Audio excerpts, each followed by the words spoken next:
Hello, and welcome to my discussion about the Great Decisions article, China and America, the New Geopolitical Equation. This article was written by David M. Lampton.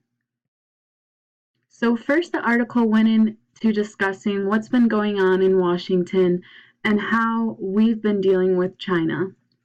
So following Trump's election in 2017, he met with President Xi in April of that year to discuss relations between the two countries, and it seemed as though they had come to pretty positive agreements for the most part.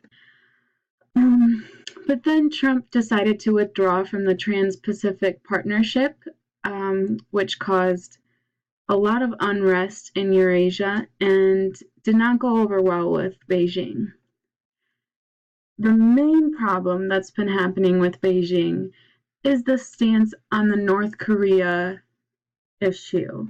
North Korea is obviously trying to obtain nuclear weaponry, and the United States has been firmly against this. Trump has made it his mission to stop North Korea from obtaining any nuclear weapons, and we've had a very firm stance on this.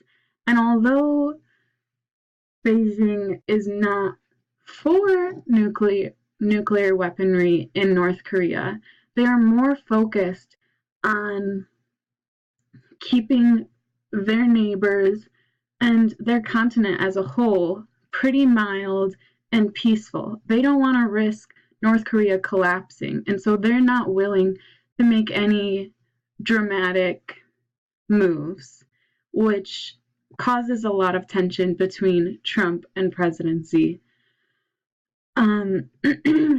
So following this, Trump expressed great dissatisfaction with China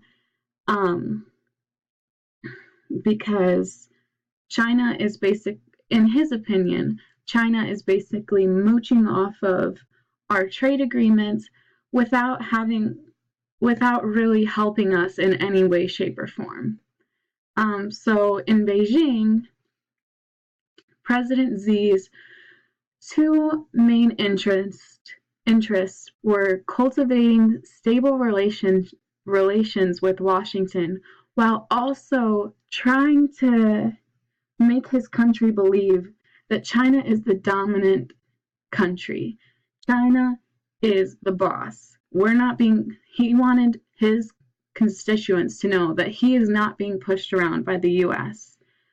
So Xi has promoted national dignity in China and has gained a very large backing for the Communist Party. It has grown exponentially since the beginning of his presidency.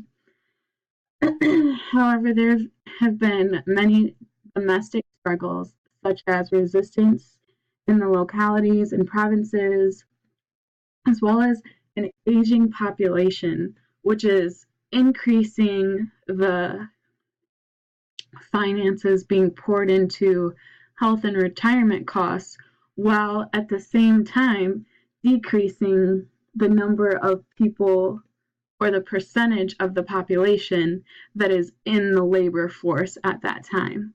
So an aging population is really detrimental to their economy. So that is one thing that was discussed as one of his big problems. And on top of this, China has gained a great amount of corporate debt. However, Xi has made it a priority to flex his political and military muscle with acts such as controlling the South China Seas, punishing South Korea economically for missile use, and announcing the Red Line in Hong Kong. By this, he is trying to continue this long-standing Chinese pursuit of a threatening and impenetrable military. And in 2017, the U.S. Pentagon found that China's military modernization is targeting capabilities with the potential to degrade core U.S. military technological advantages. So basically saying, watch out, they're making a move. And so, more recent actions, China has become increasingly aligned with Russia. The conflicts in both North Korea and Syria, China has basically remained neutral in these because they don't want to risk any sort of unrest in Eurasia. And so, in this way, they have been kind of more in line with Russia than they have with the US. And along with this, they have been performing joint naval exercises in the Baltic Sea with Moscow. Another big project is that Beijing has been pouring finances into infrastructure projects in hopes of becoming a connectivity hub for China and surrounding nations. So they're building this railway that will eventually cause other nations to be extremely reliant on Beijing. And this is called the Belt and Road Initiative. However, it's facing great resistance from nations such as Vietnam, India, and as well as Hong Kong and China. But overall, Beijing has been seeking to weaken global influence of the US and move past this Pax Americana time with the founding of organizations such as the World Bank and the International Monetary Fund. So some main conflicts that we're dealing with right now are the economic power balance between China and the US. And there's been many mistakes on the US part, both in the Obama administration and the Trump administration, with being under-involved in the foreign trade, as well as the up-and-coming infrastructure that's happening in Eurasia.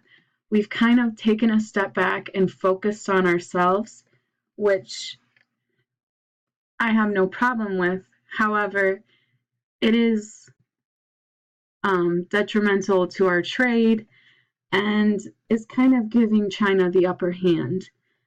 And then a loss of acquiescence worldwide. China is no longer saying, "Oh, but what will happen if we do this? What will happen? What will the US do?" They don't care. That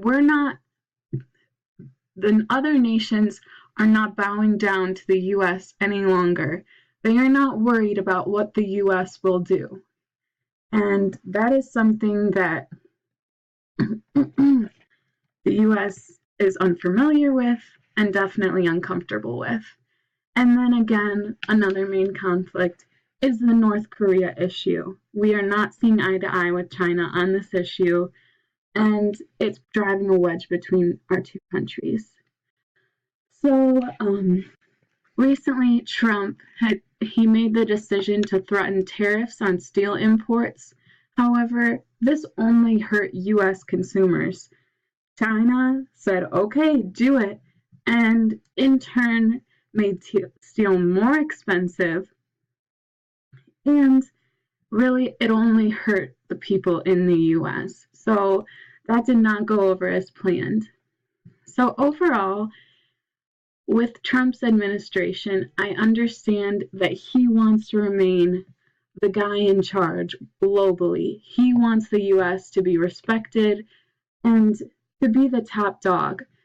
However, I don't think that this is possible any longer. We need to understand that other nations are advancing at our rate and in some cases even quicker rates than us. And because of this, if I were president, I would make my China policy to becoming strong allies.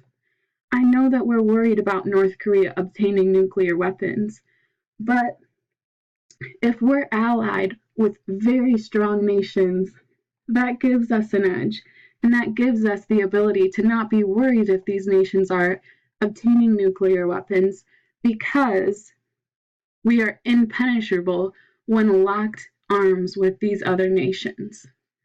So I would focus less on harsh actions and more on alliances.